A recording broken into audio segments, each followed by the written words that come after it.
I'm Carrie White with ITSEC TV, and I'm here today with Kent Gritton at Operation Blended Warrior. Kent, thanks for taking the time to talk to me. My pleasure. So tell me, what is Operation Blended Warrior? So Operation Blended Warrior is an event that we put on at ITSEC in order to try to connect all these different systems that are on the floor. As you go around the floor, you'll see all of the systems that vendors would like to inject into an LVC event, a live virtual constructive event. So we are partnering with them to actually build a more rich environment within which to actually put those systems in and then be able to showcase them. But what we're getting out of it on the government side, and I'm on the government side, is I want to understand what are the challenges of putting these types of environments together. We've been doing LVC events for 25 years. We haven't gotten much better on how to put them together, the foundational aspects of it. And so we are learning where those trouble spots are, what those cost and schedule and resource drivers are, so that we can figure out how better to address those and get better at putting them together so we can actually get to the training environment that we really want. So for those of us that aren't as involved as you are, tell me what an LVC event actually means. Okay, so there are multiple ways of doing training. You can do it live, where you actually jump into your aircraft, you go fly with your actual system itself. Or you can do it virtual, where you are in a simulator actually controlling the event. It's a man-controlled event. Or you can do it in constructive, where it's a computer-controlled event. And each of those capabilities are used for certain objectives in the training world. With the richness that it can provide by blending all these three together, we have a better training environment for whatever we want to accomplish. Plus, we have some warfare capabilities now that cannot be trained solely within the live realm. And so it's a necessity to go ahead and bring that virtual and constructive into the live domain so that we can train all of the capabilities of the new warfare platforms. So we just watched the first OVW block. What is this called? The first OVW block is Unrest. So it's basically a simulation of a Balboistan and a local operation where there's some civil unrest, and then the military trains on ROEs and interdiction at the air, maritime, and ground level to see how it goes. There was a lot going on. There was also like Twitter feed going on. We had newscasters. Yeah, a lot more going on than last year. So last year we had just a couple dozen companies, and this year we have about 50 at about 43 booths. Over 120 people involved, just live on the floor, but millions of dollars in assets from different companies involved, and then all the different operations taking place are really putting this at a different level than last year. And we'll continue it next year when the Army does it as well. Yeah. So what was the theme of this block? The theme of this block was the beginning part of the unrest and the social media interaction on a command and control level. So live virtual constructive training, we say LVC, really trains people from the top to the bottom of the food chain. I mean, all the way to the top, they're making huge rules of engagement decisions that affect lives and operations, and then all the way down at the bottom where we normally think about it, which is a trigger pull or someone who's flying an aircraft. Wow, well, I feel like this year has changed a lot. You've done a lot more explaining as to what's going on. Trying to, yep. Yeah, we're trying to get a little more understandable. As the training environment gets more dynamic, it kind of gets more confusing. And in that confusion, you can really lose the value of what we're trying to explain to government industry. We're trying to package these solutions together because there's all these different things. You've seen the drug interdiction ops today. We saw an aircraft go down, so that'll turn into like a rescue operation. All these things are individually available training environments, but they haven't been amalgamated into a single package. So at the commander's level, the generals or the admirals, and like, hey, we want to train on this. We're trying to introduce to them the challenges and the solutions. And that's what you do if you come to this booth. We've got a list of all the companies and where they are, so you can get more information to solve your problems. Good afternoon. If you're just joining us here at GNN, we're live inside the Joint Task Force headquarters of the increasingly unstable country of Balboa, where piracy, drug trafficking, and bombs have just been a few of the acts occurring over the past few days. And late yesterday afternoon, there was a bombing at the U.S. consulate. Jackie, do we have more? Well, Ron, not much is known at this time, but initial indications are that it was a minor explosion. In the next 24 hours, we are continuing combat air patrols to monitor and send air activity.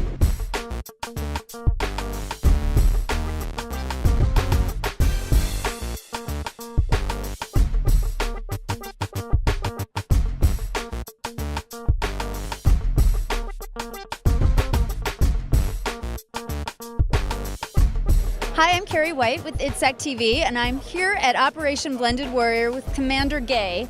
Thank you for taking the time to talk to me today. Oh, no problem. Thank you. So tell us about what we just saw here. Okay, so what we saw was about an hour-and-a-half block. It was a vignette that we designed to show a blue force working against an opposing force with multiple joint pieces to it. So we had a maritime piece, we had an air piece, we had a ground piece, we had a special ops piece, all kind of woven together in a storyline that we're moving forward with tomorrow and the next day.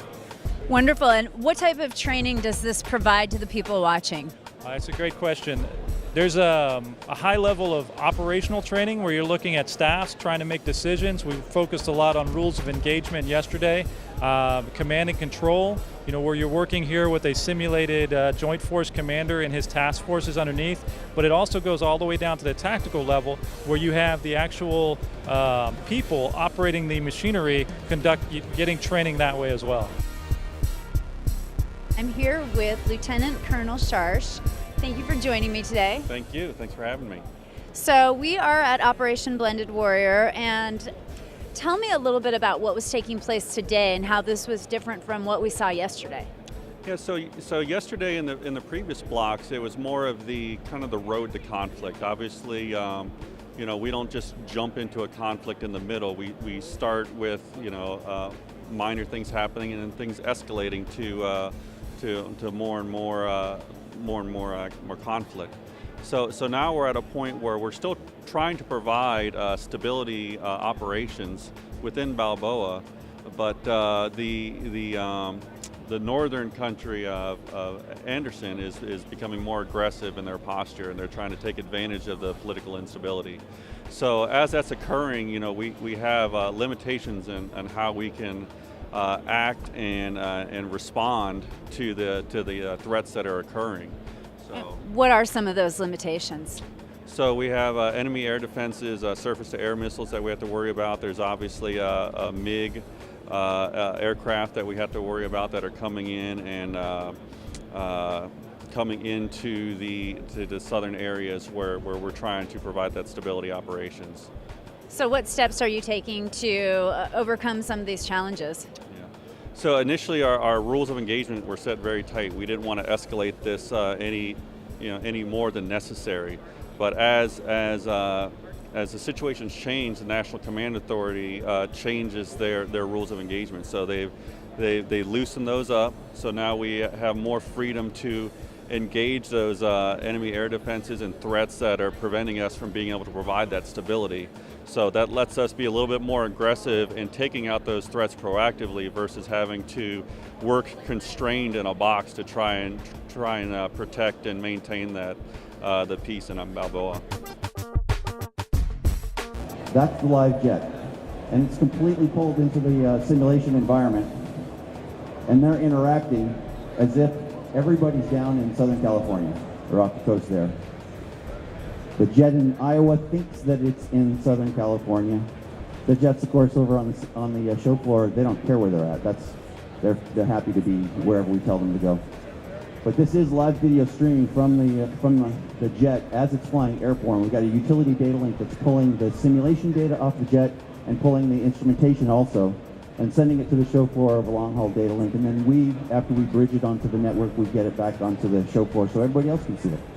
So yeah, you're actually observing us doing an experiment right now just to see how this would be used in the real world. And that's kind of part of our test, and also part of the goals here for us this week is to not just show that it can be done, but how it can be useful. So in the cockpits, both here on the show floor and in Iowa, we've got experienced aggressor pilots, and part of their job is to let us know what we're doing that makes sense, what we're doing that's kind of stupid, what can we do better, and how they might be able to take advantage of the capability in an additional setting. I'm here with Juliana Sly, the executive producer of Operation Blended Warrior. Juliana, thank you for taking the time to talk to me. No worries. It's been an outstanding event, and we appreciate all the coverage that we can get. Wonderful. So tell me what we saw in this segment today. So this segment was an abbreviated segment, and what we saw today was the conclusion of 4 days worth of activities. For the majority of the script that we had and the exercise that we were running, we were working to uncover who the actual forces behind some of the insurgency inside of our host country of Balboa were. We uncovered who those forces were today, and between multiple ground, maritime, and air attacks, we were able to do a couple of things. We diffused several cyber events that were happening. We achieved our objective of securing 2 plants that were relevant to making sure that our host country could remain in a stable condition. And then from an air standpoint, we had several air engagements, as well as an opportunity for our air team to take out several of their cyber jammers and cyber influencers. Over the last several days, we've had a lot of interference with them. We've narrowed that down. We are, in fact, being jammed with radio frequency jamming. And so we didn't think too much about it. We just changed channels in order to clear that up. So what do I need to do? So at this point, we have decided that it's a more sophisticated adversary, and they have most likely a purpose-built jammer. So we tasked our sensors last night to try to geolocate the source of the jamming, and they have found the coordinates of the jammer and provided that to your targeting crew in case you want to, in case it works its way into the... Oh no, I want to take that out. I need my eyes in the sky. Well, you did an amazing job. It was great to be able to watch all of it over the last couple days. So thank you so much for your time, Juliana. Thank you. I'm Carrie White with ITSEC TV. Stay tuned for more videos.